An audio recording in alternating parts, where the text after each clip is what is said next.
So hey guys. The series name is What If Naruto Traveled into Total Drama and Had Power? So let's start the series. Team 7 was pursuing Rogue Ninja through the land of lightning. The next moment, a swirling vortex of neon pink and vomit green engulfed them, a space-time jutsu gone horribly wrong, or perhaps horribly right by some cosmic comedian standards. Sasaki! Naruto's voice echoed through the void as he tumbled through colors that shouldn't exist. Why is it always me? Shut up, Dobe.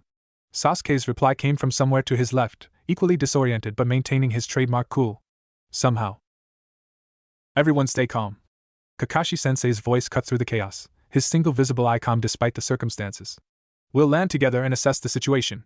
Sakura, can you? H.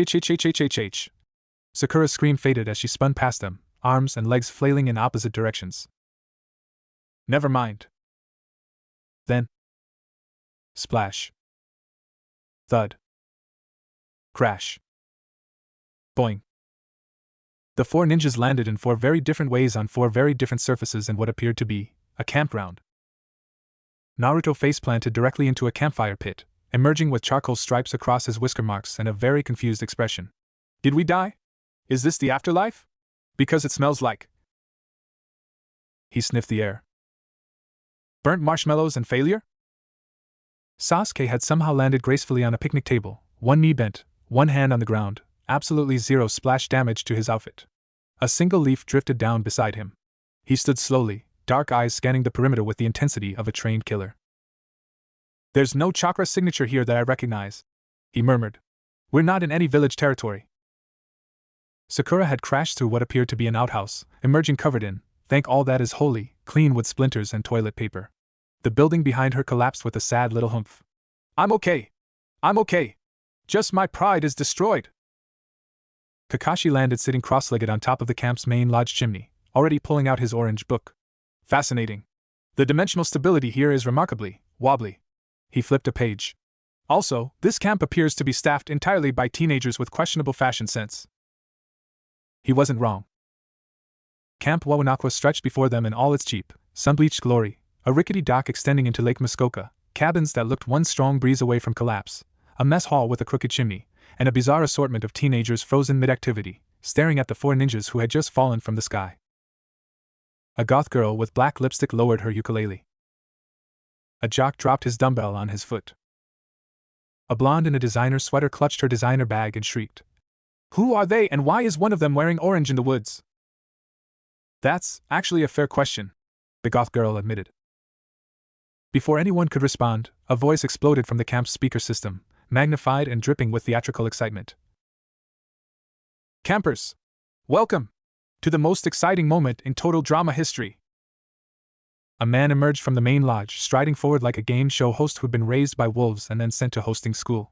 He was tall, tan, grinning with too many teeth, and wearing an outfit that screamed, I own this place and also your dignity. Chris McLean spread his arms wide. 4 new contestants. Falling from the sky. On premiere night. Do you know what this does to my ratings? He pointed at the ninjas, eyes gleaming with something between greed and genuine delight. You are gold. Naruto blinked. What? You're on Total Drama Island, kids. The most brutal, insane, ridiculous reality competition show on television, where 22 contestants compete for $1 million and the undying hatred of everyone they betray. Chris's grin widened impossibly. And you just became my season finale, premiere, mid-season replacement. Everything. Sasuke's hand drifted toward his sword. We're not interested in your competition. We need to return to our village immediately. Yeah, what he said. Naruto crossed his arms. We've got important ninja stuff to do. Missions. Ramen to eat. I'm gonna be Hokage someday. I don't have time for. Chris held up a remote control and pressed a single button. The four ninjas felt their chakra reserves suddenly restricted. Not gone, but dampened. Muffled. Like trying to shout through a pillow. What? Sakura's eyes widened. What did you do to us? Camp rules, sweetheart. Chris beamed. We can't have you superpowered kids destroying my set in the first 5 minutes. You're on a chakra leash. You can still use your abilities, but. He gestured vaguely. Think of it as training weights. Fun, right? Kakashi closed his book slowly. That's actually quite impressive technology for this dimension. Who developed it? Me, myself, and I. Chris struck a pose. Now then, campers, meet your new rivals. Ninja kids from somewhere. It doesn't matter. What matters is drama. He shoved a microphone toward Naruto. Name? Uzumaki Naruto. Future Hokage. Believe it. Amazing. You're already annoying. The audience will love you. Chris moved to Sasuke. You. Dark, brooding, handsome. Name? Sasuke stared at him with the intensity of someone calculating exactly how many seconds it would take to escape this dimension.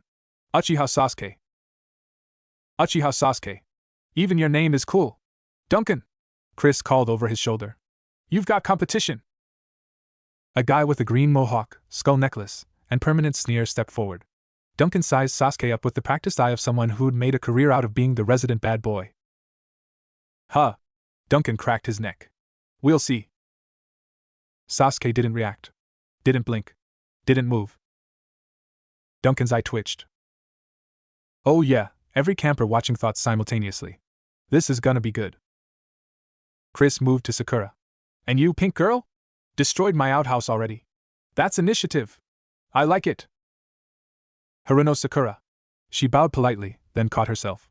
Wait, I'm not. We're not actually competing, we just want to.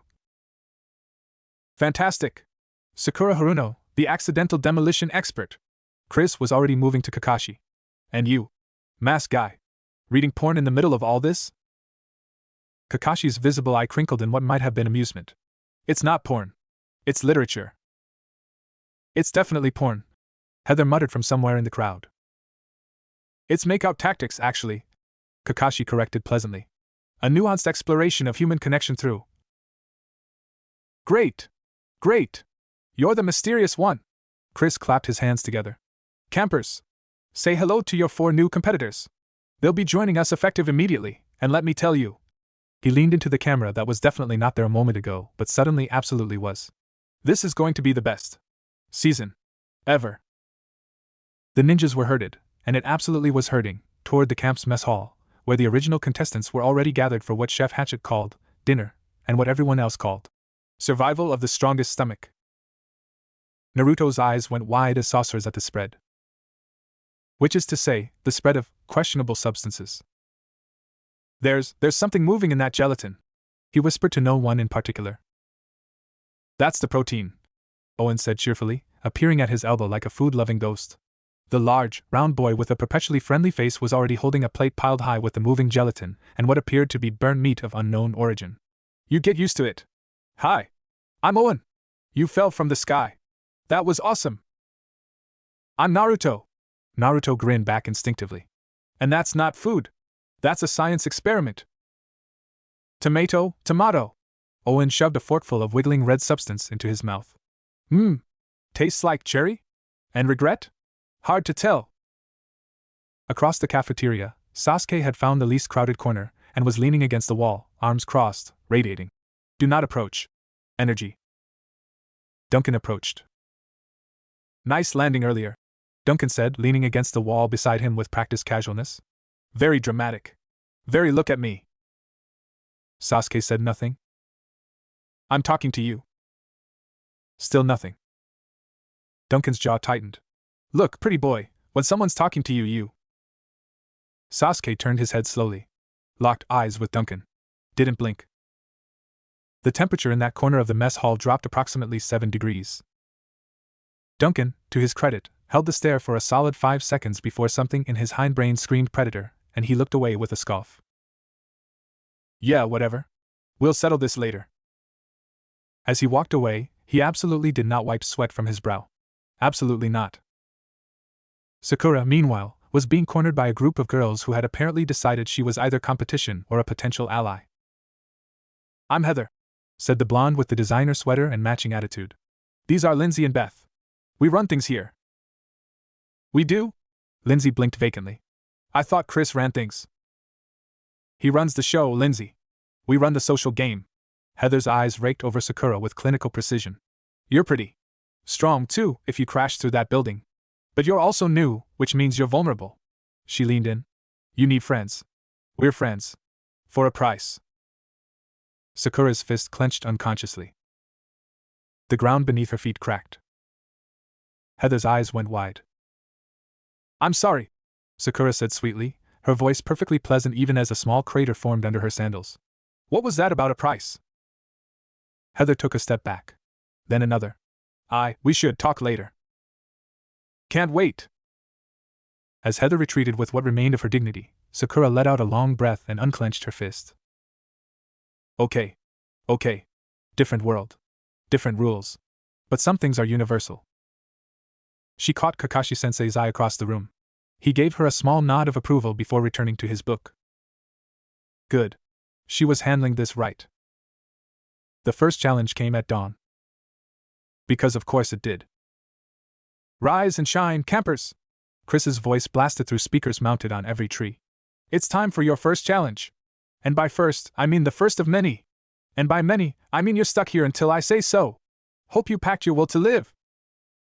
The ninjas assembled on the beach, blinking in the early morning light, surrounded by teenagers who ranged from terrified to somehow excited about this. We need a strategy, Sasuke muttered, for once actually addressing his team. Find the dimensional anchor point, gather intel, neutralize the host if necessary. Neutralize? Naruto whisper shrieked. Sasuke, we can't just kill the guy. He's annoying but he's not, like, evil.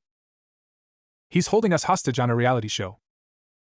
That's just rude, not evil. Enough whispering. Chris appeared on a platform that definitely hadn't been there seconds ago, megaphone in hand. Welcome to your first challenge, Dodgeball of Doom.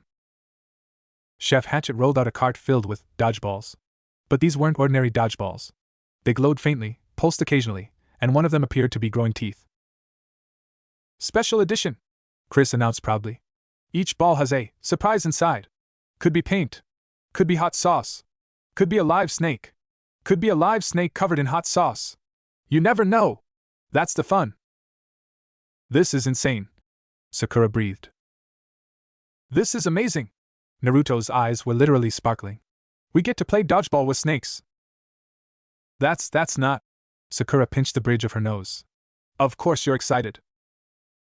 The teams were divided, ninjas versus everyone else. Because Chris recognized ratings gold when he saw it. 4 against 18? Kakashi raised an eyebrow. Those seem like uneven odds. That's the point, Chris cackled. Let's see what you super kids can really do. And remember, chakra leashes. You're limited. But not too limited. I want a show. The whistle blew. Dodgeballs flew. And chaos erupted. Naruto dodged 3 balls by pure instinct, his body moving before his brain could catch up. You'll have to try harder then. A ball full of maple syrup exploded against his back. That's actually kind of sticky. Sasuke moved like water, weaving through projectiles with the grace of someone who'd spent years dodging actual lethal attacks. He caught a ball mid-flight, spun, and launched it back with pinpoint accuracy. It hit Duncan directly in the face. The ball burst open. Confetti exploded everywhere. Duncan stood frozen, covered in rainbow-colored paper, his expression absolutely murderous. Sasuke didn't smile. Didn't smirk. Didn't react at all. Somehow, that made it so much worse. Sakura, meanwhile, had discovered a problem. The chakra leash. She could still access her strength, but the dampening made it unpredictable. She threw a dodgeball with what she thought was normal force. It hit the ground. It kept going. It carved a trench through the camp's beach, through the volleyball net, through a small shed, and into the lake, where it created a wave that soaked half the contestants. Everyone froze. Including Sakura. I'm so sorry. Chris was laughing so hard he was crying. Do it again! Do it again! Kakashi hadn't moved from his spot since the challenge began. He stood at the back of the ninja's designated area, book in hand, occasionally flipping a page. Dodgeballs flew past him. Around him. One passed so close it should have hit him. It didn't. Nobody saw him move. He just wasn't where the ball was. Hey! A contestant named DJ pointed. How is he doing that? Kakashi looked up from his book. Blinked slowly. Doing what? He went back to reading. A ball hit the ground 3 feet to his left. He wasn't there anymore. He was 5 feet to the right. Nobody saw him move. That! DJ shouted. That right there! Kakashi turned another page. By the time the challenge ended, with the ninjas declared winners by virtue of still standing and also you destroyed half our equipment, Chris was already planning the next episode in his head. These kids. These beautiful, ratings gold kids. This is going to be the best season ever. That night, around the campfire, something shifted. The original contestants were exhausted, bruised, and covered in various substances, maple syrup, confetti, snake-related injuries. The ninjas were fine. A little tired, maybe. Naruto's jumpsuit was sticky. Sakura was still apologizing about the shed. Sasuke was brooding. Kakashi was reading. But around the fire, the barriers started to crumble. So you're really ninjas? Gwen asked, her gothic exterior cracking just slightly with genuine curiosity. Like actual, real ninjas? The realist. Naruto grinned. We protect our village from bad guys and do missions and stuff.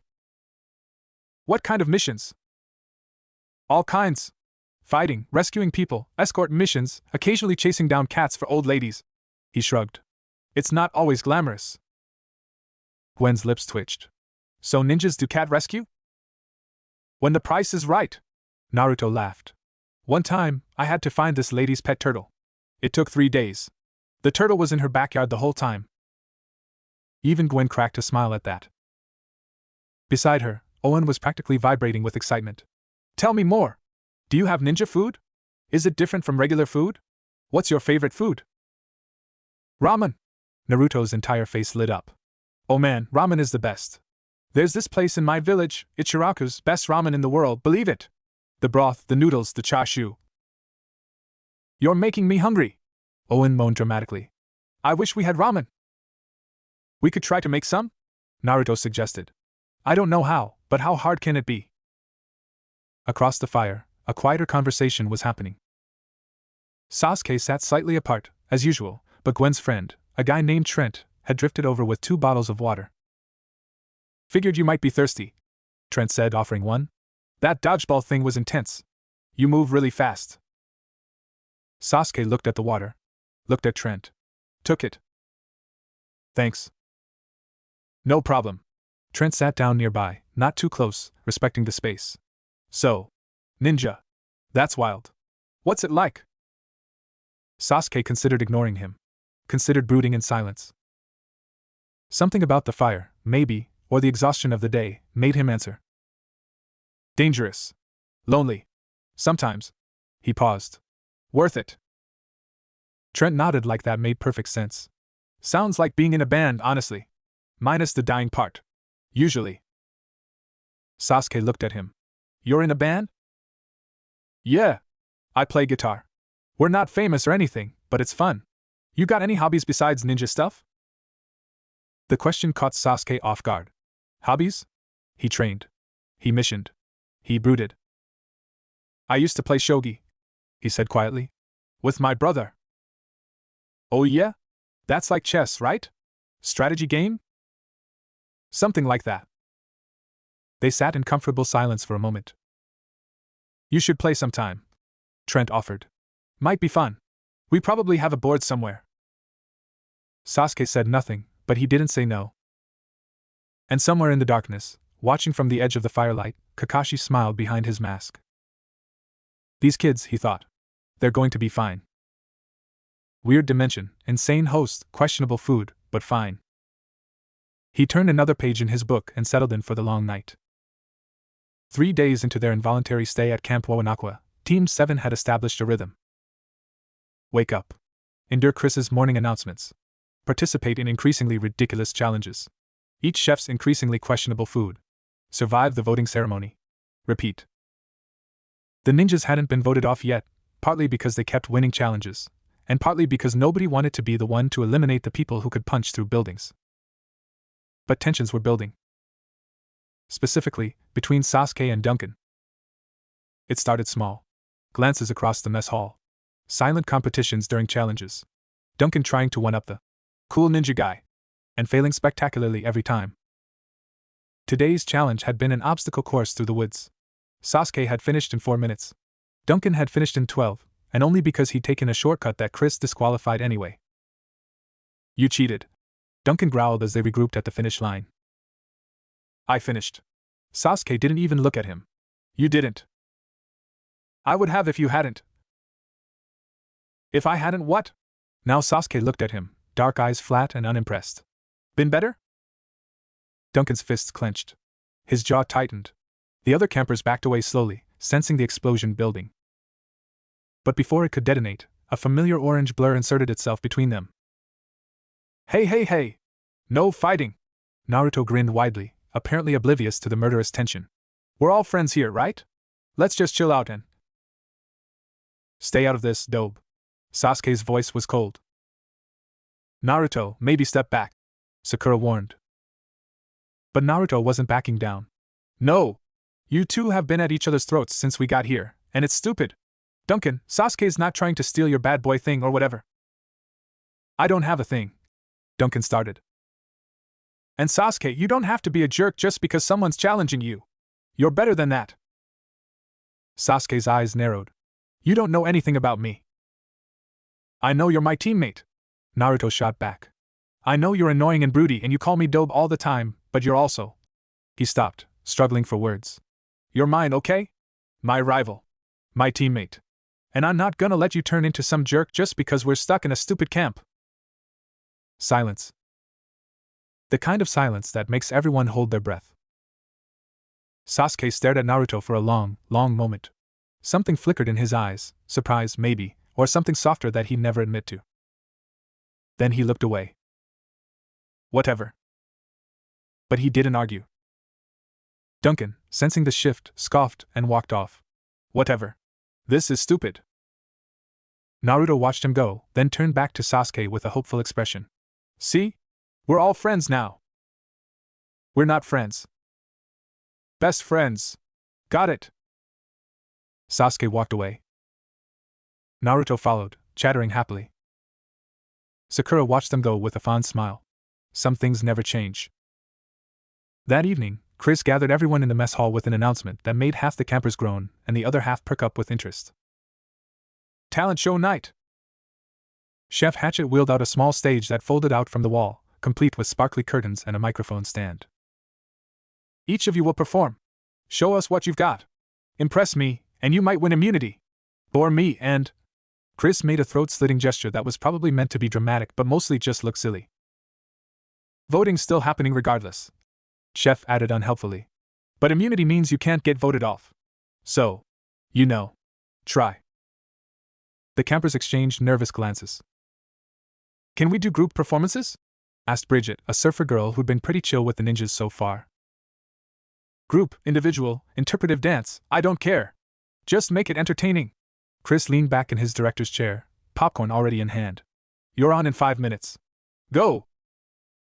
Chaos erupted as campers scrambled to form groups, practice routines, or in some cases, hide in the bathroom and hope no one noticed. The ninjas gathered in a corner. We should do something as a team, Sakura suggested. Present a united front. Like what? Naruto's eyes were already sparkling with ideas. We could do a fighting demonstration. Show off some cool juts. Oh wait, the chakra thing. Indeed, the dimensional dampeners still limited their abilities. They could use small techniques, but nothing too flashy. I could read aloud, Kakashi offered.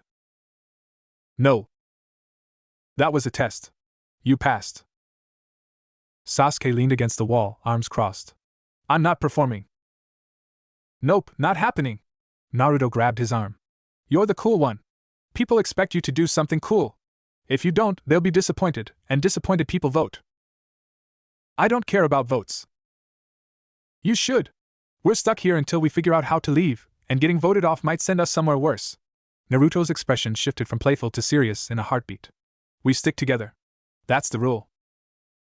Sasuke met his eyes. Saw the determination there. The absolute refusal to leave anyone behind. Fine. But I'm not singing. Deal. The talent show was, as Chris had hoped, a glorious disaster. Jeff and DJ attempted a comedy routine that wasn't funny but was accidentally entertaining because of how hard they were failing. Lindsay tried to model walk but tripped over the stage and took out the curtain. Cody performed a keyboard solo that was actually pretty good until the keyboard shorted out and sparked everywhere. Heather sang. She was decent. She knew it. Everyone knew she knew it. It was annoying. Gwen played ukulele and sang a moody original song about death and isolation that somehow made everyone feel seen and uncomfortable simultaneously. Owen ate 37 hot dogs in 3 minutes. Chef counted. It was both disgusting and impressive. And then, the ninjas. Naruto went first. All right, everybody. Watch this. He made a hand sign. Shadow clone jutsu. Poof. Smoke exploded across the stage. When it cleared, there were 50 Narutos standing in formation, all grinning identical grins. The campers screamed. Not in fear, in delight. What? How? There's so many of him. The Narutos began moving in synchronized patterns, performing acrobatic flips, building human pyramids, creating a living, moving sculpture of orange jumpsuits and blonde hair. Chris was on his feet, popcorn forgotten. This is amazing! Keep going! The Narutos kept going. They formed a giant pyramid. They spelled out ninja rules with their bodies. They did a coordinated dance that Naruto had definitely made up on the spot but somehow worked. Then, because Naruto couldn't help himself, all 50 Narutos turned to the audience and shouted in perfect unison. Believe it! The campers lost their minds. Even the ones who'd been annoyed by Naruto's loud personality were laughing and cheering. The sheer absurdity of 50 identical loud boys was impossible to resist. The clones poofed away one by one until only the real Naruto remained, grinning and panting slightly. So, was that good? That was incredible! Chris was already calculating ratings in his head. You've set the bar impossibly high. Who's next? Sakura stepped forward. She'd been nervous. In Konoha, she was known as a medic nin, a scholar, a planner. Flashy performances weren't her style. But watching Naruto's clones had given her an idea. Could I borrow something? She asked Chef quietly. Something heavy? Chef's eyes lit up. How heavy? Very heavy. 2 minutes later, Sakura stood on stage with a boulder. A literal boulder. Chef had found it near the lake and somehow rolled it inside. The campers stared. Is she going to lift that? Lindsay whispered. No way, Beth breathed. That thing's huge. Sakura took a breath. Centered herself. The chakra leash tugged at her reserves, but she didn't need much for this. Just control. She punched the boulder. Crack. The boulder split in half. Then she punched the halves. Crack. Crack. 4 pieces. She kept punching, faster and faster, until the boulder was nothing but a pile of gravel and Sakura standing in the center, fists raised, breathing hard. The mess hall was silent. Then, holy, she destroyed a boulder! With her bare hands! Sakura brushed dust off her outfit and smiled modestly. It's just strength training. Anyone can do it with practice. And no, they can't! Several campers shouted simultaneously. Chris was weeping with joy. This is the greatest night of my life! Who's next? Who's next? Sasuke stepped forward. The crowd went quiet. The mysterious, brooding ninja who never talked to anyone, who radiated danger like a campfire radiated heat, what would he do? Sasuke stood in the center of the stage. Looked out at the audience. Located Duncan in the back, arms crossed, sneer firmly in place.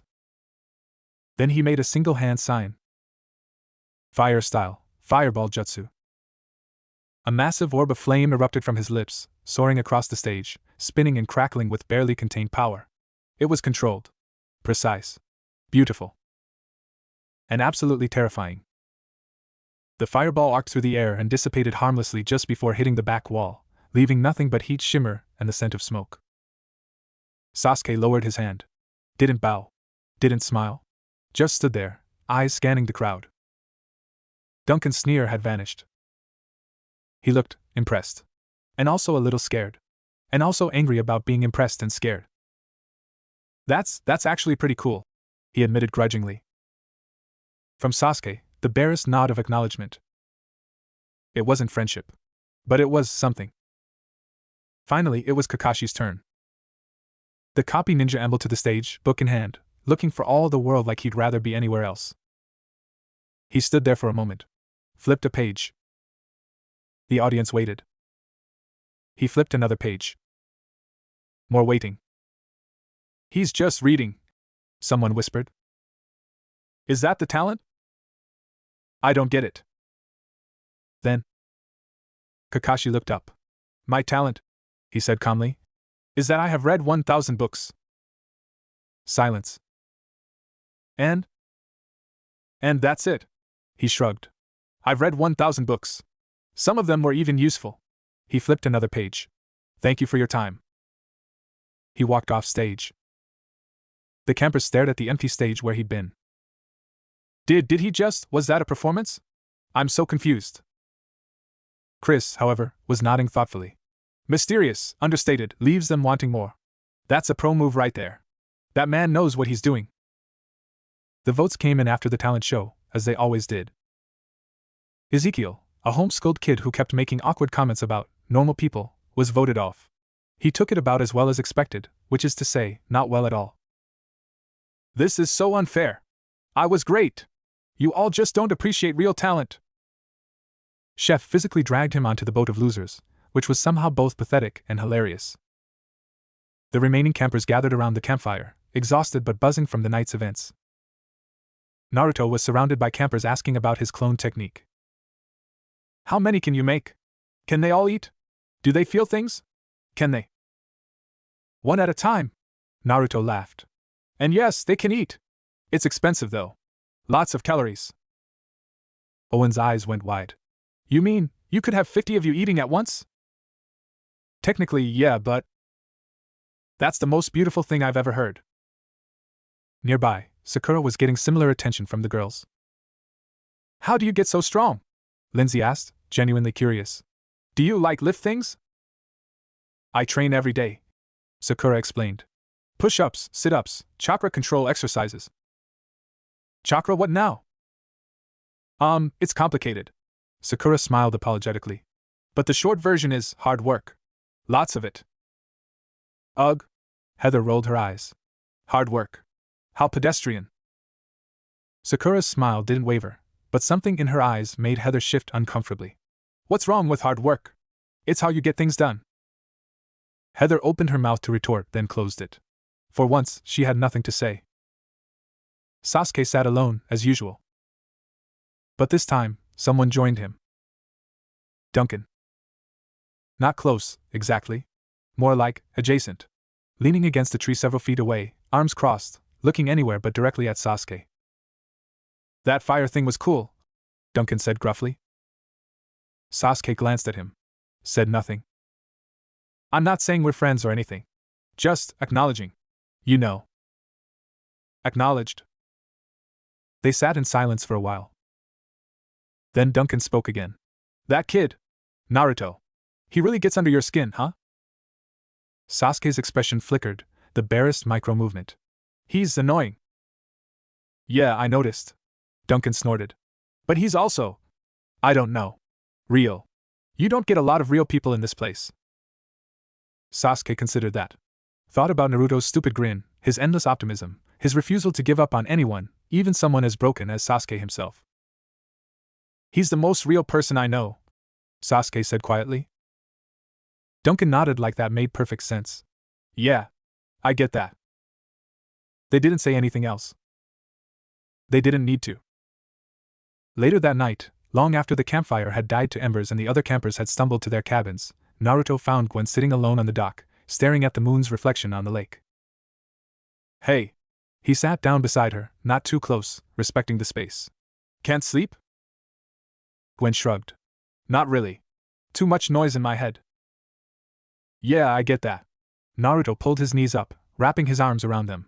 Sometimes my head gets so loud I can't hear anything else. Gwen looked at him sideways. You, the loudest person in camp? You have quiet moments? Everyone has quiet moments. Naruto's voice was softer now, the manic energy from the talent show completely gone. You just gotta know where to look. They sat in silence, watching the water. Your performance was amazing, Gwen said eventually. All those clones. That must take a lot of chakra. Chakra's like energy, Naruto explained. Everyone has it, but not everyone can use it. I've got a lot because, well, long story. But yeah, it takes a lot. Worth it though, right? Everyone seemed happy. They were thrilled. Gwen paused. You like making people happy, don't you?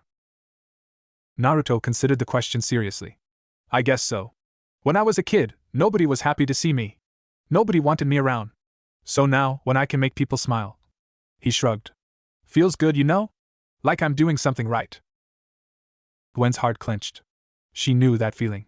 Knew what it was like to be the outsider, the one nobody understood.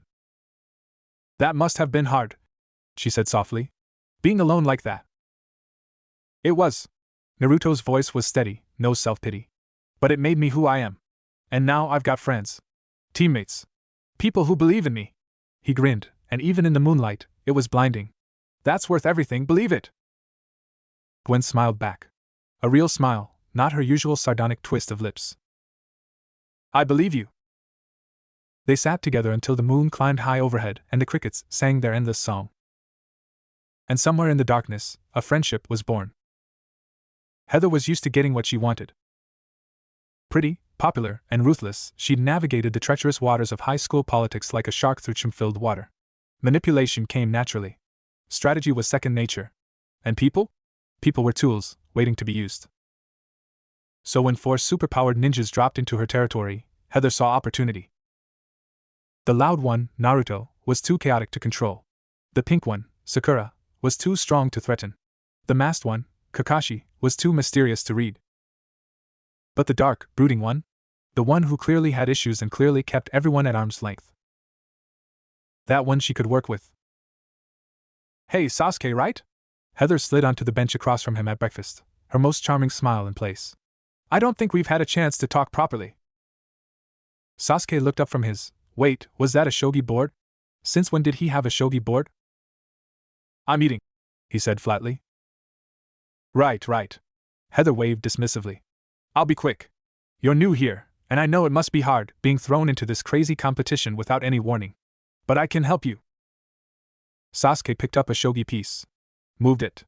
Didn't respond. I have connections here. Influence. I can make sure you're safe from votes, help you navigate the social game. She leaned forward, lowering her voice. In exchange, I just need a little assistance. With certain challenges. With certain people. Another move. Still no response. Heather's smile tightened. Are you listening to me? Sasuke finally looked up. Locked eyes with her. The temperature dropped. Not figuratively. The actual temperature around their table dropped several degrees. Heather could see her breath misting in front of her face. Sasuke's eyes were black holes. Empty. Cold. Ancient. I am not interested, he said, each word a frozen dagger. In your games? Heather opened her mouth to retort. She always had a retort, but nothing came out. Her voice had frozen in her throat. Sasuke stood. Made a single hand sign. Fire style, fireball jutsu. A small flame appeared in his palm. Not the massive orb from the talent show, just a flicker, a warning. But in the suddenly frozen air, it was unmistakable. Back. Off. Heather backed off. She actually, physically, scooted her bench backward several inches, heart pounding, brain screaming predator, predator, predator. Sasuke extinguished the flame. Picked up his shogi board. Walked away without another word. The temperature returned to normal. Heather sat frozen for a full 30 seconds before anyone dared approach her. What happened? Lindsay asked, completely oblivious. Were you guys flirting? He's kinda cute in a scary way, right? Heather opened her mouth. Closed it. Opened it again. I need a minute. She spent the rest of the day avoiding Sasuke's general vicinity. News of the confrontation spread quickly. Not because Heather talked about it, she absolutely did not, but because Lindsay had witnessed the whole thing and immediately told everyone within earshot. And then he made fire come out of his hand. And Heather looked like she was gonna cry. It was wild. I did not look like I was gonna cry. You kinda did, Beth offered helpfully. Beth! But the damage was done. The camp now understood something important. The ninjas weren't just competitors. They weren't just entertainment.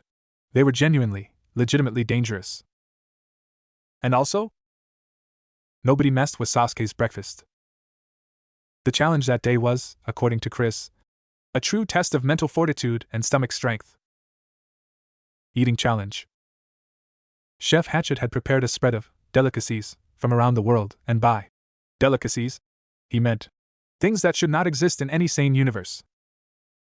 Deep-fried tarantulas, fermented shark, century eggs that were actually centuries old, a suspicious pudding that kept moving, something that might have been a fish but had too many eyes. First one to finish everything on their plate wins immunity for their entire team, Chris announced cheerfully. Everyone else? Well, you'll probably throw up. But that's part of the fun. The ninjas gathered for a quick strategy session. Okay, Sakura said, eyeing the spread with barely concealed horror. I have medical training. I can identify which of these are actually safe to eat and which will kill us. Will any of them actually kill us? Naruto asked. Probably not. But you'll wish they did. Kakashi flipped a page in his book. I'll pass. Reading is more important. You can't just. Sakura stopped. Sighed. Of course you can. You're you. Sasuke stared at the food with his usual expression of mild disgust. This is beneath us. Yeah, well, tell that to Chris. Naruto was already rolling up his sleeves. Let's do this. For Konoha. For ramen. For the love of all that's holy, just eat the bugs, Naruto. The challenge began. And immediately descended into chaos. Jeff managed 2 bites of fermented shark before turning green and running for the bushes. Duncan, to everyone's surprise, plowed through his plate with grim determination, only pausing to glare at anyone who looked at him wrong. Owen was in his element. This is delicious. What is this? Ballot, Chef informed him. Duck embryo. Even better. Naruto, meanwhile, had discovered a problem. He'd grown up poor. He'd eaten things he probably shouldn't have. He'd survived on cup ramen and expired milk for years. But this was different. Why is it still moving? He shrieked, holding up a squirming tentacle. That means it's fresh, Owen called happily. Fresh doesn't mean alive. It does here. Sakura was handling things with surgical precision. She'd identified the least dangerous items and was consuming them methodically, ignoring the taste, focusing on the finish line. Sasuke had somehow made eating look cool. He consumed each item with detached elegance, like a prince enduring a peasant meal, face betraying no emotion whatsoever. And Kakashi? Kakashi wasn't eating. He was reading. At the table. With a plate full of horrors in front of him. Kakashi-sensei, Sakura hissed. You have to eat. He looked up, mildly surprised. Oh, I'm not competing. What? I'm sitting this one out. He went back to his book. You 3 have it covered. But he's done this before, Sasuke said flatly. In the Chunin exams. He pretended to be unconscious for hours while we fought. That's different. Is it? Sakura opened her mouth to argue, but a commotion from the other end of the table distracted her. Heather had made a critical error. In her desperation to win immunity, she'd grabbed the wrong item, a glowing purple substance that Chef had specifically labeled. Do not eat unless you want bad things. She'd eaten it. Bad things were happening. Her face turned purple, then green, then a concerning shade of orange. I don't feel so good, she mumbled, before collapsing face first into her remaining food. The medics, by which Chris meant Chef with a fire extinguisher, rushed in. Heather was carried off, groaning, covered in what might have been vomit or might have been the food liquefying and trying to escape. And she's out, Chris announced gleefully. What a twist! The queen bee, taken down by her own ambition. This is gold. Heather spent the rest of the day in the infirmary, which was really just a cabin with a cot and a bucket. When she emerged that evening, pale and shaky but otherwise intact, she expected sympathy. What she got was laughter. Dude, you should have seen your face. Jeff couldn't stop giggling. It was like purple, then green, then. I know what color it was. And the sound you made when you hit the food. DJ mimed a splat noise. I was there. But the worst part? Sasuke walked past her without even glancing in her direction. Didn't smirk. Didn't mock. Didn't acknowledge her existence at all. Like she was nothing. Like she'd never been a threat. Heather had never been so furious in her entire life. That night, around the campfire, something unexpected happened. Sasuke sat in his usual spot, slightly apart, definitely brooding, when a shadow fell over him. He looked up. Heather stood there, arms crossed, expression complicated. What? His voice was flat. I'm not here to fight. She sat down, not close, but not far either. I'm here to. I don't know. Apologize? Maybe? Sasuke said nothing. I tried to manipulate you. It was dumb. You're clearly not someone who can be manipulated. She stared into the fire. I'm used to people being easy. You're not easy. Still nothing. I'm not saying we're friends. I'm not saying I like you. But, she took a breath. I misjudged the situation. It won't happen again. Sasuke studied her for a long moment. Those dark, unreadable eyes that made everyone uncomfortable. Finally, he spoke. Your mistake was treating people like tools. His voice was quiet but clear. In my world, that gets you killed. Or worse, alone. Heather blinked. That's actually kind of profound. It's obvious. To you, maybe? She looked away. I've been playing the game a certain way for a long time. It's hard to change. Then don't change. Sasuke stood. But don't expect everyone to play by your rules. He walked away. Heather watched him go, something shifting in her chest. Not friendship, she wasn't sure she was capable of that. But respect. Reluctant, grudging respect. Huh, she said to no one. Maybe ninjas aren't so bad. Meanwhile, on the other side of the campfire, a much louder conversation was happening. And then the tentacle just. Naruto made a wiggling motion. You know? And I was like, no thanks. Gwen laughed, a real laugh, not her usual sardonic chuckle. You screamed so loud. I heard you from the other side of the camp. I did not scream. I expressed surprise. Vocally. That's screaming. It's surprise. Owen joined them, patting his stomach contentedly.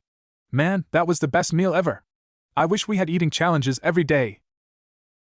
You're insane, Gwen informed him. That food was trying to kill us. Worth it. Naruto grinned. You know, for a place that's trying to make us suffer, this camp's not so bad. Gwen raised an eyebrow. You're enjoying this? I'm enjoying the people. Naruto gestured around. Back home, I didn't have a lot of friends. Now I've got my team, and you guys, and Owen over there who appreciates food as much as I do. He shrugged. Could be worse, right? Gwen considered that. Considered her own history of isolation, of being the weird goth girl nobody understood. Considered how, despite the insanity and the danger and the terrible food, she'd actually started to connect with people. Yeah, she agreed softly. Could be worse. Naruto beamed at her.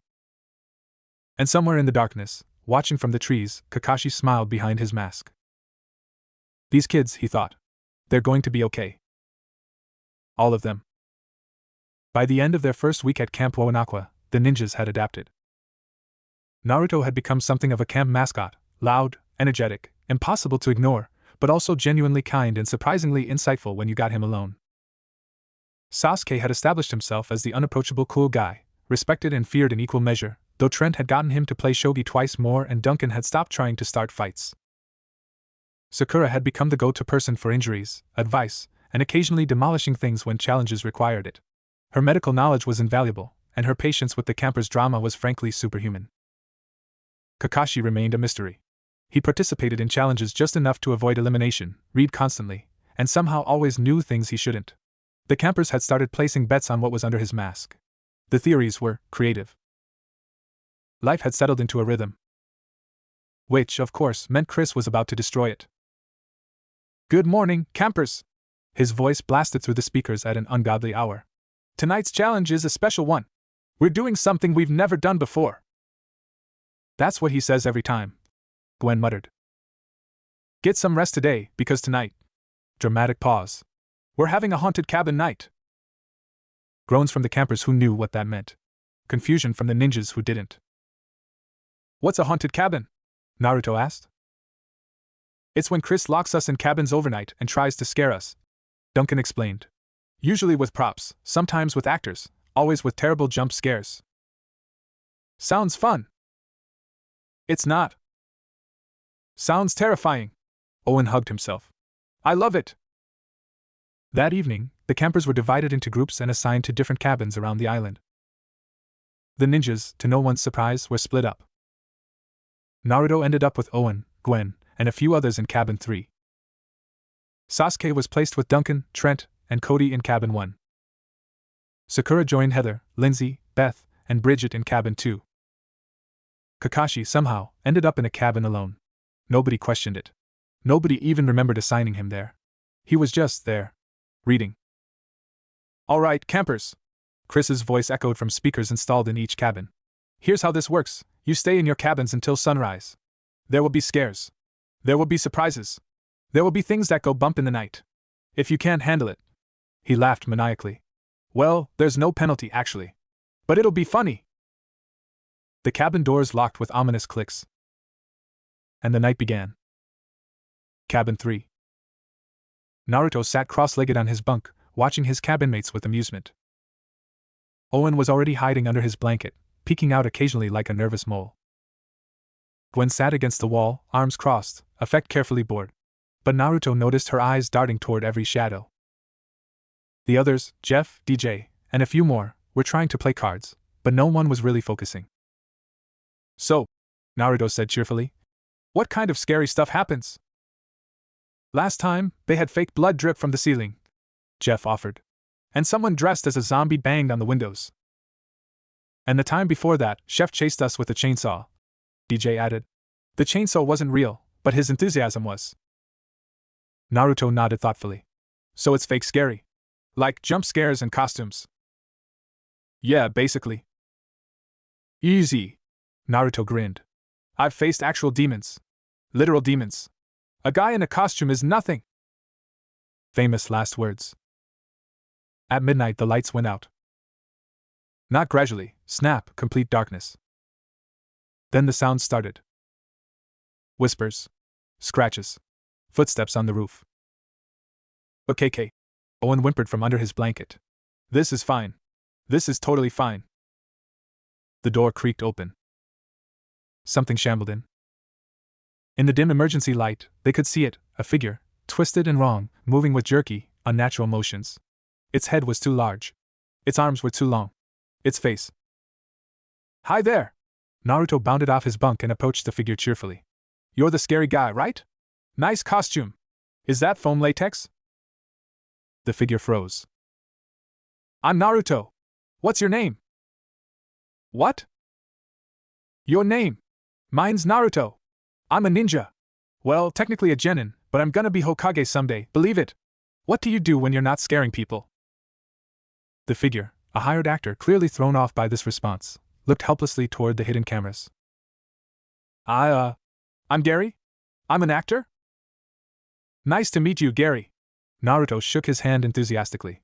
Your costume's really good. The head movement especially. How do you do that? Gary, to his credit, recovered admirably. It's a neck brace thing. Lets me tilt without showing the mechanism. Cool. Can I try? I'm kind of in the middle of a scene? Oh right, sorry. Naruto stepped back. Go ahead. Scare us. We'll react properly this time. Gary looked at the cameras again. Sighed. Okay, everyone, be scared. Aya! Naruto screamed dramatically, clearly hamming it up. So scary! Gwen, are you scared? Gwen, who had watched this entire exchange with growing disbelief, deadpanned. Terrified. Owen? Owen popped out from under his blanket. Is he friendly? Can we keep him? Gary the actor threw up his hands and walked out. The cabin erupted in laughter. Cabin 2. Sakura's night was going differently. She'd been assigned to the girls' cabin, which meant dealing with Heather's barely concealed hostility, Lindsay's constant questions, Beth's nervous chatter, and Bridget's laid-back surfer vibe that somehow made everything feel less stressful. When the lights went out, Lindsay screamed immediately. It's okay. Sakura's voice cut through the darkness, calm and steady. Everyone stay calm. It's just darkness. We've all been in darkness before. Says the ninja who can probably see in the dark. Heather snapped. Actually, I can't. But I can sense chakra, which helps. Sakura paused. Well, normally I could. The dampeners make it harder. The scratching started. Something on the walls. Moving slowly. Getting closer. What's that? Beth's voice pitched higher. Probably an actor with gloves, Sakura said calmly. They're dragging something across the wood to simulate claws. How do you know that? Because I've fought actual clawed enemies. The sound is different. The scratching stopped. A figure appeared in the window, pale, gaunt, pressed against the glass. Lindsay shrieked again. That's a mask, Sakura observed. Good quality, though. The teeth are detailed. The figure pressed harder against the glass. And they're using a harness to stay against the window, Sakura continued. Otherwise they'd slide down. The figure gestured angrily. I think they want us to be scared, Bridget said mildly. Should we be scared? I mean, it's polite. Sakura considered this. Then, to everyone's surprise, she walked to the window and knocked on the glass. Hi. Your mask is really good. Can you see us from there, or is it dark on your side? The figure, another actor, stared at her through the glass. Also, is that a harness or a wire rig? I've used both, and I'm curious about your setup. The actor made an executive decision and dropped out of frame. Was it something I said? Sakura asked innocently. Heather stared at her with something between horror and respect. You're not scared of anything, are you? Of course I am. Sakura's voice softened. I'm scared of losing my friends. Of failing my village. Of not being strong enough when it matters. She shrugged. But guys in masks? That's just Tuesday. The cabin was quiet for a moment. Then Lindsay whispered, That's actually really deep. Thank you, Lindsay. You're welcome. I don't totally get it, but you're welcome. Cabin 1. Sasuke sat on his bunk, eyes closed, breathing even. Around him, chaos reigned. Duncan was trying to act tough but kept jumping at every sound. Trent was calmly playing his guitar, using music to center himself. Cody was hiding in his sleeping bag, occasionally peeking out to make sure no one had been murdered. And the scares kept coming. Something banged on the roof. Duncan flinched. It's nothing. Something scratched at the door. Duncan gripped his bunk. Still nothing. Something whispered through the walls. Duncan! Duncan, we're coming for you! Duncan's eyes went wide. That's not... Sasuke opened one eye. It's a recording. They're targeting you specifically. I know that. I'm not scared. You're sweating. It's hot in here. It's freezing. Duncan opened his mouth to argue, but another whisper cut him off. Remember what you did, remember who you hurt. Duncan went pale. Sasuke noticed. In a flash, he was off his bunk and at the window, scanning the darkness outside. There's someone out there with a microphone, he said quietly. They're watching us. Listening. Using information against us. Duncan said nothing, but his hands were shaking. Sasuke looked at him. Really looked. Who did you hurt? None of your business. Fine. Sasuke returned to his bunk. But whatever it is, it's in the past. They're using it to get in your head. Don't let them. Duncan stared at him. That's actually good advice. I know. Why are you helping me? I thought we were rivals. Sasuke considered the question. We are. But even rivals can acknowledge each other. Duncan snorted. That's almost friendly. Don't push it. But when the whispers started again, Duncan found himself less afraid. Because Sasuke was there, alert and ready, watching the darkness like it owed him money. And somehow, that made everything better. The solo cabin. Kakashi sat cross-legged on his bunk, reading by the light of a small lantern. The scares had been enthusiastic. Actors had burst through the door. Props had fallen from the ceiling. Sound effects had blared at maximum volume. Kakashi had flipped a page with each one. Currently, Ghost was floating past his window, moaning pitifully. Kakashi looked up. Your form is good, but your chakra distribution is uneven. You're floating slightly to the left. The Ghost, an actor on a wire, froze. Try shifting your weight to your right foot. It'll stabilize you. The actor, bewildered, tried it. Better. Much better. Kakashi returned to his book. Good luck with the rest of your performance. The actor floated away, thoroughly confused. From the control room, Chris watched this unfold on 17 different camera feeds. He's not even trying and he's still the most entertaining one. Chris cackled. I love these ninjas. I'm never letting them leave. Chef, standing beside him, shrugged. They're good for ratings. They're great for ratings. Do you know what the viewership numbers have been since they arrived? Through the roof. Chris pointed at Kakashi's feed. This guy? Mystery box. People are dying to know what's under that mask. And this one. He switched to Naruto's feed, where Naruto was now teaching the actors how to do proper ninja roles. Comedy gold. And the pink one, destruction and brains? Unbeatable combo. And the broody one? He switched to Sasuke's feed. Teen girls are obsessed. Merch sales are gonna explode. Chef nodded sagely. So we keep them. We keep them as long as humanly possible. Chris's grin was predatory. And when they finally leave, we make sure everyone knows where they came from. The ninja season. It'll be legendary. By sunrise, the campers were exhausted but alive. The haunted cabin night was over, and everyone gathered at the mess hall for a breakfast that was almost edible for once. That was the best night ever, Naruto declared, shoveling food into his mouth. I made friends with like 6 actors. They're gonna teach me how to do the head tilt thing. You're impossible, Gwen said, but she was smiling. You love it. I tolerate it. There's a difference. Same thing. Nearby, Sasuke sat with Trent and, surprisingly, Duncan. That thing you said last night, Duncan muttered, not meeting his eyes. About the past. Thanks. Sasuke nodded once. Don't mention it. I won't. But you know. Thanks. Sasuke said nothing, but something in his posture relaxed slightly. Across the mess hall, Sakura was being cornered by Lindsay, who had apparently decided she was, like, the coolest person ever. You knew about the harness. And the mask. And the... Lindsay's eyes went wide. Can you teach me to be brave like that?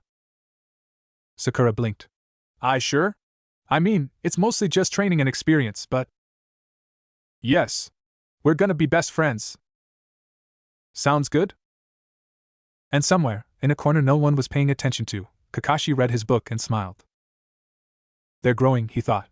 All of them. In ways they don't even realize. This strange place, these strange people, they're changing my students. For the better. He turned another page. 2 weeks into their involuntary stay, something shifted.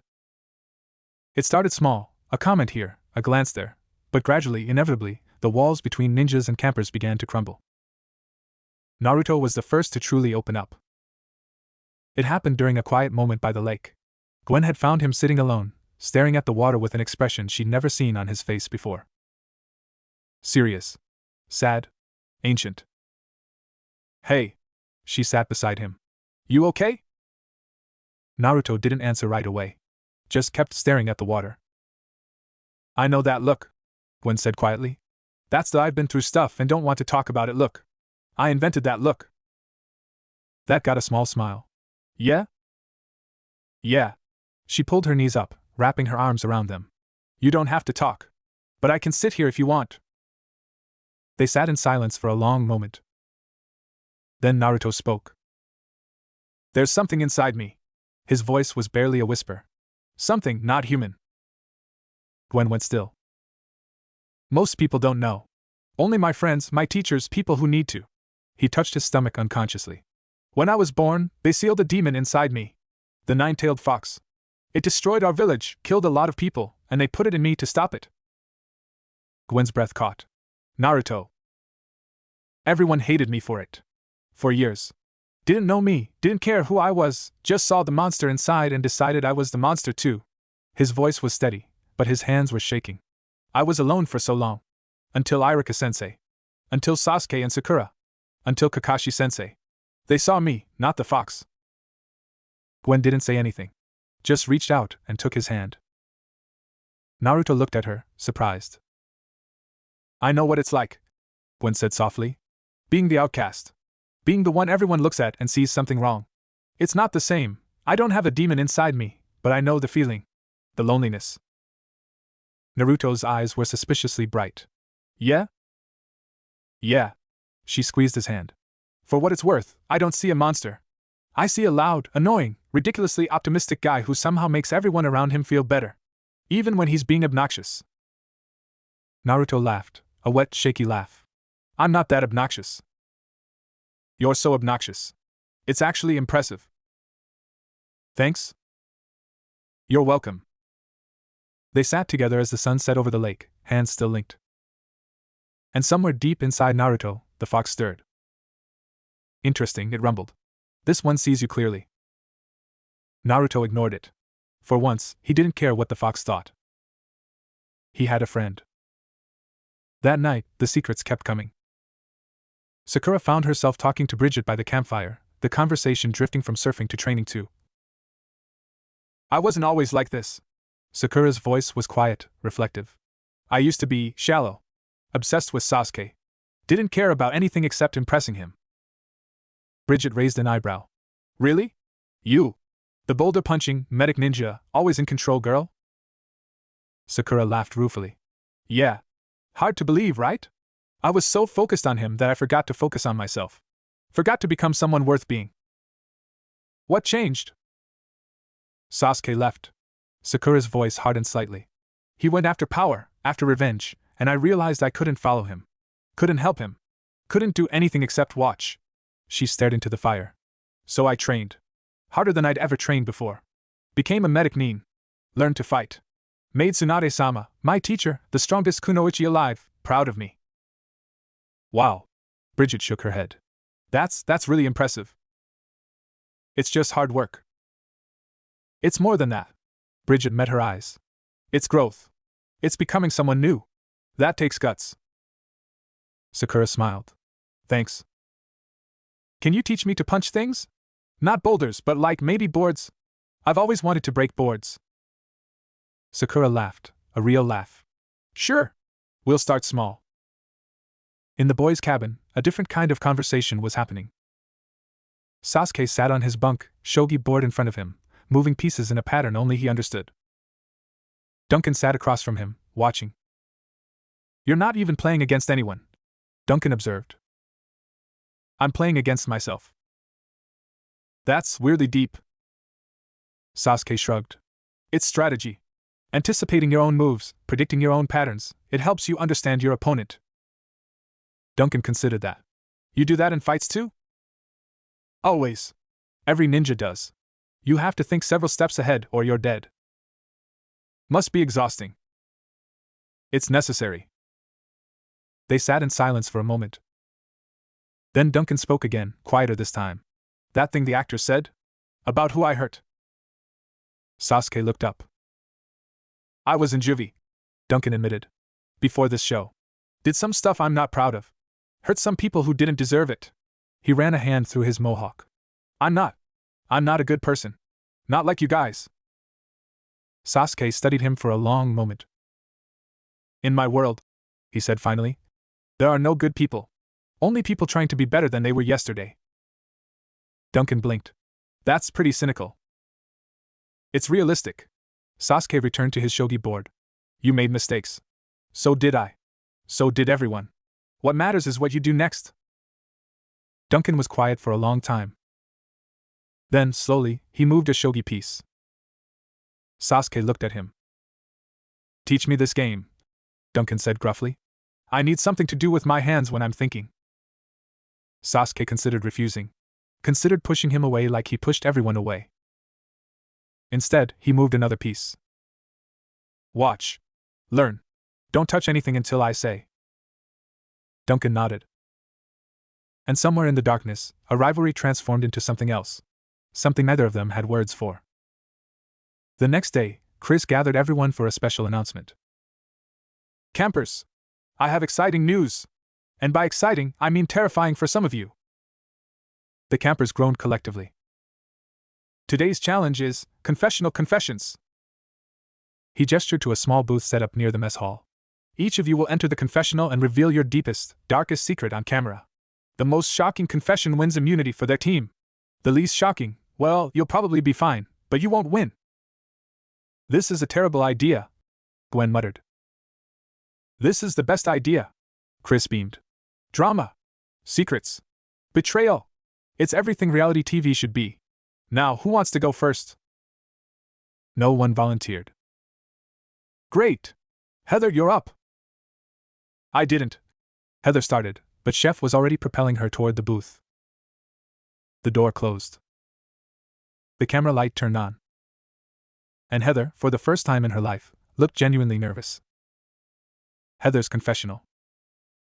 She sat in the booth, arms crossed, expression defiant. You want a secret? Fine. Here's a secret. She leaned forward. I'm not actually confident. I'm not actually in control. I pretend to be, because if I stop pretending, people will see how scared I really am. She paused, jaw tight. I'm scared of being ordinary. Of being forgotten. Of being just another pretty face that people ignore once someone shinier comes along. Her voice dropped. So I manipulate. I scheme. I make sure people remember me, even if it's for the wrong reasons. Because being remembered as a villain is better than not being remembered at all. She sat back, expression hardening again. There. Your secret. Happy? The camera light blinked off. When Heather emerged, she looked shaken but composed. No one asked what she'd said. No one dared. But Sakura caught her eye and nodded once. Respect. Heather looked away quickly, but not before Sakura saw the surprise on her face. Gwen's confessional. Gwen sat in the booth, arms wrapped around herself. My secret? She laughed bitterly. I've never had a real friend before this show. Not one. People look at me and see the weird goth girl, the outsider, the one who doesn't fit. They don't bother looking deeper. She paused. But here, something's different. These ninjas, especially Naruto, they look at me and see me. Not a stereotype. Not a joke. Just me. Her voice cracked slightly. It's terrifying. Because what if I lose it? What if they leave and I go back to being alone? She wiped her eyes quickly. Stupid, right? Getting attached to people I barely know. The camera light blinked off. Naruto's confessional. Naruto bounced into the booth with his usual energy. Secret? I've got tons. Let's see. He tapped his chin thoughtfully. Oh. I know. I told Gwen already, but there's a demon inside me. The nine-tailed fox. It's why I have these whisker marks, why I have so much chakra, why people used to hate me. He said it matter-of-factly, like discussing the weather. But here's the real secret. I don't hate it anymore. The fox, I mean. It's part of me. And yeah, it's dangerous and scary and wants to destroy things, but it's also, I don't know, connected to me. We're stuck together. Might as well make the best of it, right? He grinned. Also, I totally have a crush on Sakura. But that's not a secret, everyone knows. The camera light blinked off. Sasuke's confessional. Sasuke sat perfectly still, face expressionless. My secret. His voice was flat. I want to kill my brother. He murdered our entire clan, my mother, my father, everyone I loved, and I've spent years training to end him. He paused. That's not the secret, though. The secret is... His voice faltered, just slightly. I'm terrified that when I finally face him, I won't be able to do it. That I'll hesitate. That some part of me still loves him, still wants him to be the brother I remember. His jaw tightened. Pathetic, right? Wanting to kill someone you also love. Wanting revenge while also wanting forgiveness. I don't know how to be both things at once. He looked directly at the camera. Happy now? The camera light blinked off. Sakura's confessional. Sakura sat calmly, hands folded in her lap. My secret? She smiled sadly. I still love Sasuke. Even after everything. Even after he left, after he hurt us, after he chose revenge over us, I still love him. She shook her head. But that's not the real secret. The real secret is, I've learned to love myself more. To value my own life, my own growth, my own dreams. Sasuke's not my whole world anymore. I am. Her smile brightened. And that's the best feeling in the world. The camera light blinked off. Kakashi's confessional. Kakashi entered the booth, book in hand, and sat down. My secret? He flipped a page. I've read 2,000 books now. I didn't mention the increase because I wanted to surprise everyone later. He flipped another page. That's it. That's the secret. The camera light blinked off. The producers would later spend hours trying to figure out if he was joking. By the end of the confessions, the camp was emotionally exhausted. People had cried. People had hugged. People had looked at each other differently, with understanding instead of judgment, with compassion instead of competition. Even Chris seemed moved, though he'd never admit it. Wow, he said into the silence. That was genuinely compelling. I feel things. I don't like it. Chef patted his shoulder awkwardly. There. Shut up, Chef! But when the votes came in that night, something had changed. No one voted with malice. No one voted to hurt. They voted based on who they thought needed to stay, who needed more time, who had more to give. And when the eliminated camper, a relatively quiet kid named Harold, boarded the boat of losers, he did so with dignity and a small smile. See you guys later, he said. And thanks for being real. The campers watched the boat disappear into the darkness. And for the first time, it felt less like a game and more like family. 3 weeks in, and the competition had reached its midpoint. The remaining campers, now down to 12, were gathered on the beach for what Chris called the most important announcement of the season. We've reached the merge. He spread his arms wide. From now on, it's every man, woman, and ninja for themselves. No more teams. No more safety in numbers. Just you, your wits, and your desperate need for $1 million. The campers exchanged glances. What does that mean for us? Sakura asked quietly. It means you're on your own, Heather replied, equally quiet. Alliances might hold, but they might not. People get desperate at merge. Naruto frowned. But we're friends. We wouldn't betray each other. Gwen touched his arm. Some people will. Not everyone's like you. The ninjas gathered in a huddle. Status, Kakashi murmured, book tucked away for once. We're entering a new phase. Alliances will shift. Trust will be tested. We trust each other, Naruto said firmly. That's all that matters. Sasuke nodded slowly. The dope's right. We have something they don't, real bonds. Not just game alliances. Sakura smiled. Then we stick together. No matter what. Kakashi's visible eye crinkled. Agreed. But be careful. The merge changes people. He wasn't wrong. The first individual challenge was announced, a survival test in the woods. 3 days. No food, no water, no supplies except what you could find. First one back to camp with the most survival points wins immunity, Chris explained. Points for building shelter, finding food, starting fire, basic camping stuff. Should be easy for you ninja types, right? The ninjas exchanged glances. 3 days without food? Naruto's stomach growled audibly. I'm gonna die. You'll be fine, Sakura assured him. We've had worse training. Have we? Okay, maybe not. But close. The forest of Camp Wawanakwa was, by normal standards, pretty tame. A few hills, a creek, lots of trees, the occasional squirrel.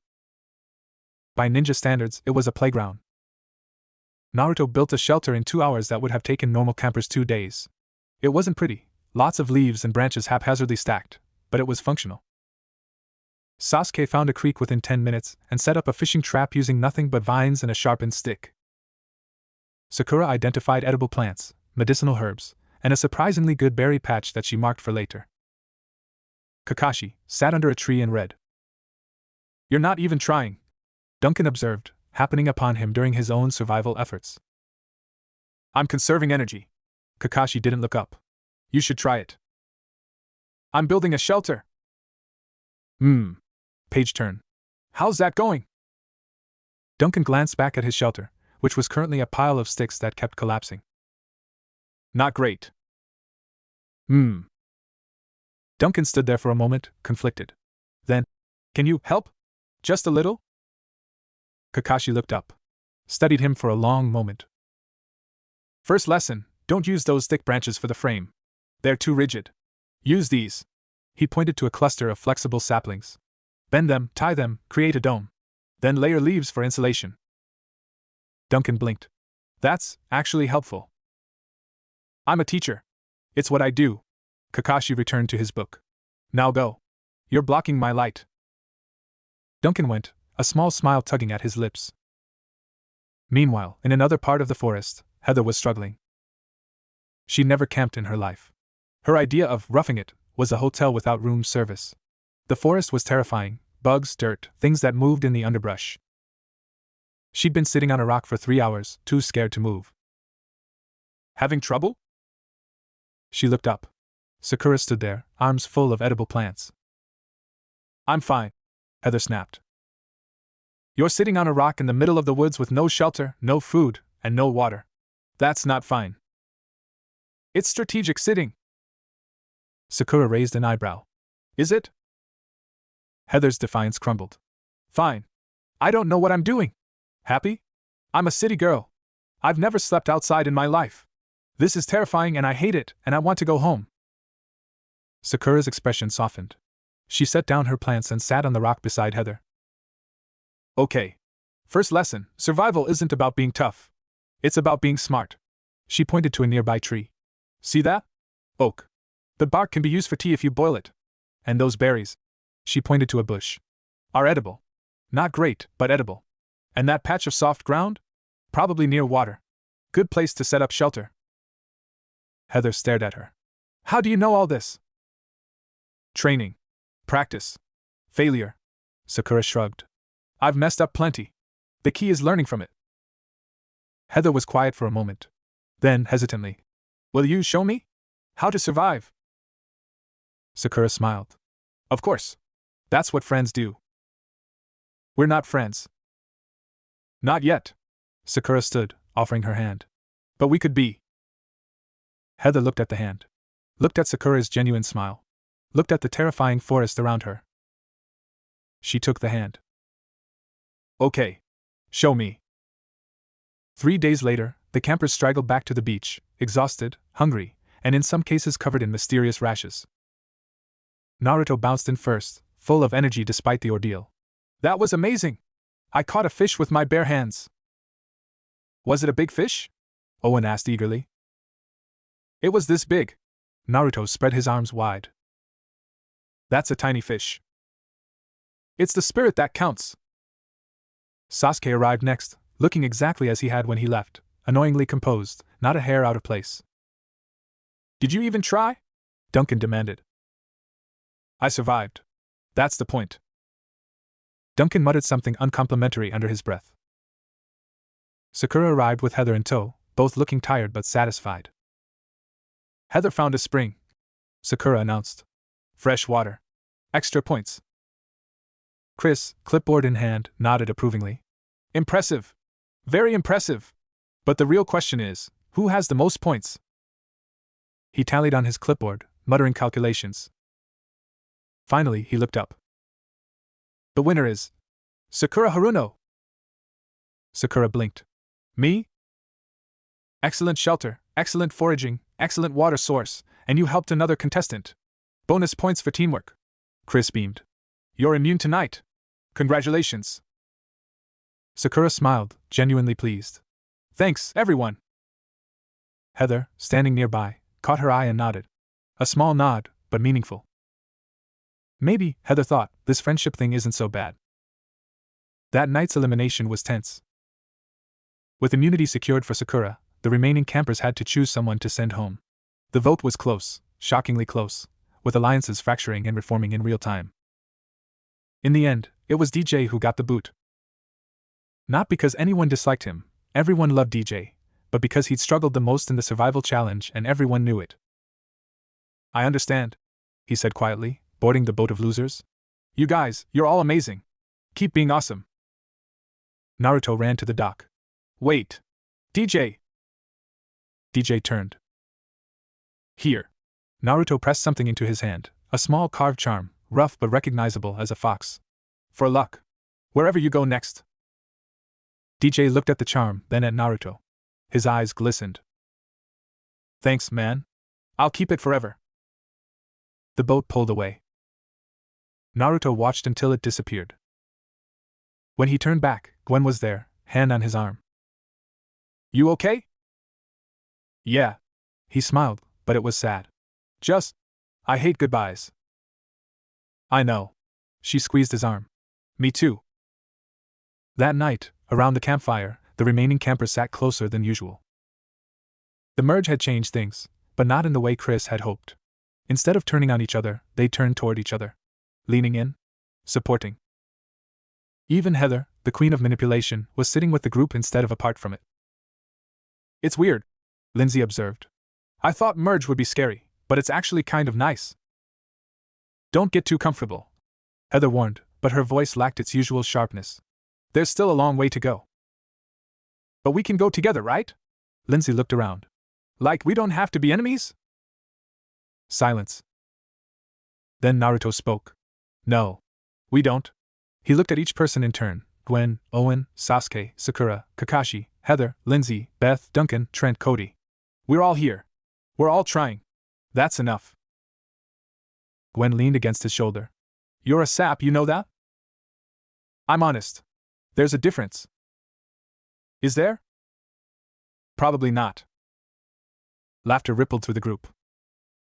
And for one perfect moment, there was no competition. No votes. No elimination. Just friends. 5 campers remained. Naruto. Sasuke. Sakura. Gwen. Alejandro. The ninjas had dominated the competition, but Alejandro was a different kind of threat. Charming, manipulative, impossibly smooth, he played the game masterfully, forming alliances, breaking them at the perfect moment, and never once getting his hands dirty. He's dangerous, Sakura observed as they watched Alejandro charm his way through another challenge. He's like a politician crossed with a snake. He's like Sasuke, but with better people skills, Naruto offered. Sasuke glared. I have people skills. You have people avoid me skills.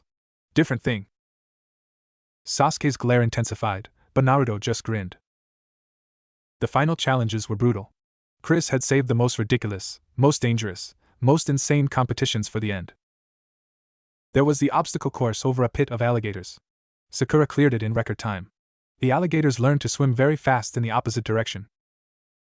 There was the eating challenge rematch. Naruto and Owen tied for first, but Owen was eliminated that night anyway, to everyone's genuine sadness. There was the trust fall from a helicopter. Gwen caught everyone. No one asked how. And through it all, Alejandro watched and waited and planned. The semifinal challenge was a memory test. Chris gathered the final 6, plus Owen, who'd been eliminated but stayed as a special guest, because Chris couldn't bear to lose his comic relief in the mess hall. This challenge is simple. Answer questions about your fellow campers. Get them right, you stay. Get them wrong. He made a buzzer sound. You're out. The questions started easy: favorite colors, birthdays, hometowns. Then they got harder. What is Gwen's biggest fear? Naruto answered immediately. Being alone. Really alone, like no one understands her alone. Gwen stared at him, stunned. Correct, Chris said, equally stunned. How did you? We talked. That's what friends do. Next question. What is Sasuke's greatest regret? Silence. Everyone looked at Sasuke, who looked at the floor. Then Naruto spoke again. Not being able to save his family. And maybe not being able to hate his brother as much as he wants to. Sasuke's head snapped up. Correct, Chris whispered. How? Sasuke started. Because you told me. In your own way. When you talked about Itachi. Naruto met his eyes. I listened, team. Even when you don't think I am. Sasuke looked away, but not before everyone saw the emotion flicker across his face. The final question came. What is Alejandro's real motivation? Alejandro smiled his perfect smile. To win, of course. Isn't that everyone's?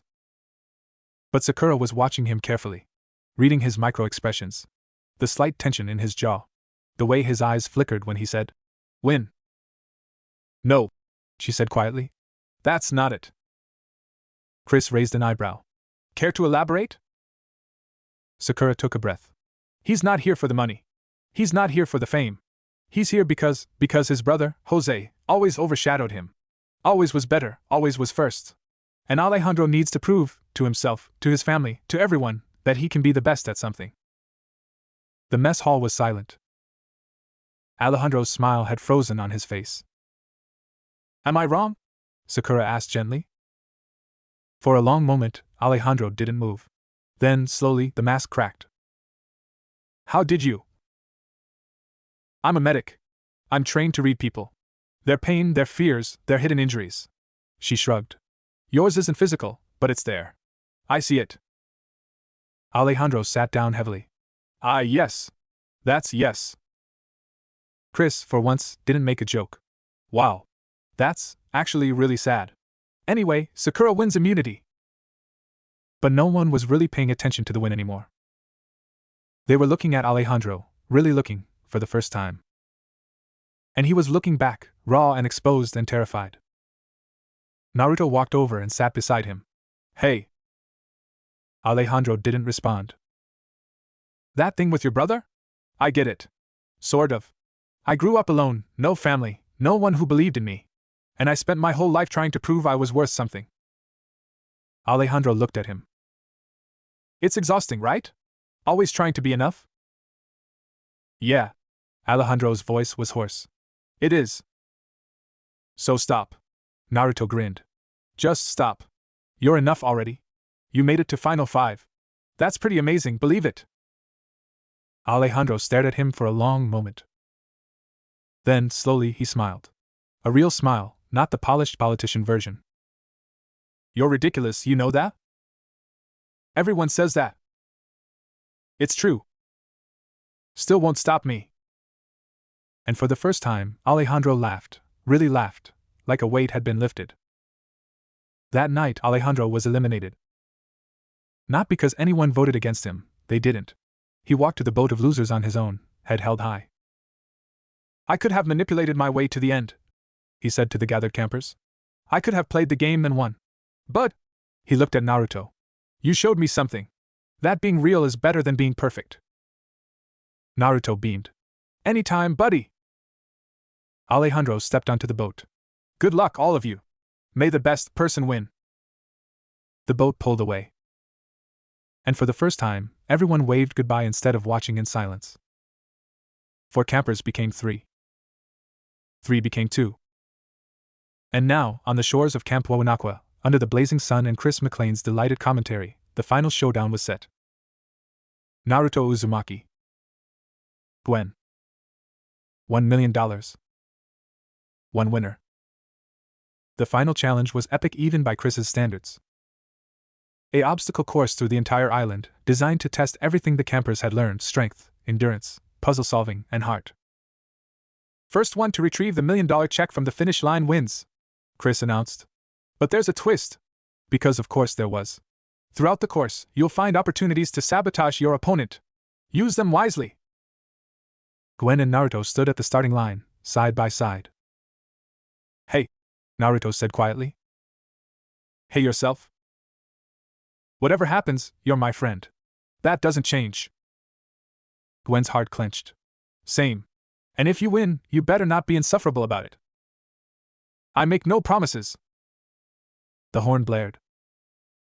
They ran. The first obstacle, a cargo net climb. Naruto scrambled up like a monkey, his small frame and ninja training giving him a natural advantage. Gwen climbed steadily, not as fast but just as determined. Go Naruto! Owen's voice echoed from somewhere. Go Gwen! Lindsay's joined him. The 2 finalists reached the top and dropped to the other side. The second obstacle, a puzzle station. Gwen excelled here. Her analytical mind, honed by years of being an outsider observing human behavior, was perfect for pattern recognition. Naruto struggled. Why are there so many pieces? He wailed, staring at the massive jigsaw. Just breathe, Gwen called, already halfway through hers. Look for the edges first. The what? But he tried. He really tried. Piece by piece, he assembled the puzzle, slower than Gwen but determined. By the time he finished, she was already gone. The third obstacle, a rope swing over a ravine. Gwen hesitated at the edge. Heights weren't her favorite. Then she heard Naruto's voice behind her. You can do it! Just don't look down! She looked down. Big mistake. Don't think about it. Just swing! She grabbed the rope. Took a breath. Jumped. The swing carried her across, heart pounding, lungs screaming. She landed in a heap on the other side, alive and triumphant. Naruto followed immediately, swinging with reckless abandon and whooping the whole way. That was amazing! Let's do it again! No time! Gwen grabbed his arm, pulling him forward. Come on! They ran together, side by side. The fourth obstacle, the sabotage station. Here, Chris had set up various ways to hinder your opponent. Trip wires. Paint bombs. A giant foam finger that could push someone off balance. Gwen looked at the options. Looked at Naruto, running beside her, trusting her completely. She walked past the sabotage station without touching anything. Naruto noticed. Gwen? I'm not sabotaging you. That's not how I want to win. Naruto's face broke into a massive grin. Me neither. He ran past his own sabotage station without a glance. From the commentary booth, Chris gasped dramatically. They're refusing to sabotage each other. This is beautiful. And terrible for ratings. But mostly beautiful. Chef patted his shoulder. They're good kids. I know. It's disgusting. The final obstacle, a climb up the camp's iconic watchtower, where the $1 million check waited at the top. Gwen and Naruto reached the base at the same time. They looked at each other. Together? Naruto offered. Gwen smiled. Together. They climbed. Side by side. Hand over hand. Helping each other when one slipped, encouraging when one faltered. At the top, they reached for the check simultaneously. And stopped. Both had their hands on it. Pull, Naruto suggested. They pulled. The check tore in half. They stared at the two pieces in their hands. Then, slowly, they started laughing. Chris's reaction was priceless. They tied? They actually tied? This has never happened before. The campers below were cheering, laughing, hugging. Naruto and Gwen looked at each other, still holding their half-checks. What now? Gwen asked. I dunno. Naruto shrugged. Split it? Can we do that? We just did. They laughed again, the sound carrying across the island. Chris, recovering quickly, grabbed his microphone. Well, campers, it seems we have our first ever seal winners. Naruto Uzumaki and Gwen, you're both Total Drama Island champions. The crowd went wild. Naruto grabbed Gwen in a hug, spinning her around. We did it! We actually did it! Put me down, you lunatic! Never! But she was laughing, and so was he, and somewhere in the crowd, Sakura was crying happy tears and Sasuke was almost smiling and Kakashi had actually put down his book to watch. It was perfect. The celebration lasted all night. Chef, surprisingly, had prepared an actual edible feast, burgers, hot dogs, even something that resembled cake. Naruto ate until he couldn't move, surrounded by friends. Gwen sat beside him, quieter but just as happy. So, she said, what are you gonna do with your $500,000? Naruto considered the question. Thought about Konoha, about the village that was slowly rebuilding, about all the people who needed help. I'm gonna give it away, he said. Gwen blinked. What? My village. It got destroyed a while back. We're rebuilding, but it's slow. This money could help a lot of people. He grinned. Besides, I don't need $1 million. I've got everything I need right here. He gestured at the chaos around them, Owen trying to eat an entire cake, Duncan and Sasuke having a shogi showdown, Sakura laughing at something Heather said, Kakashi finally accepting a hot dog. Gwen looked at the scene. At the people. At the family she'd somehow found in this insane place. Yeah, she agreed softly. Me too. The morning after the finale, something strange happened. The ninjas woke up in their cabin to find their chakra fully restored.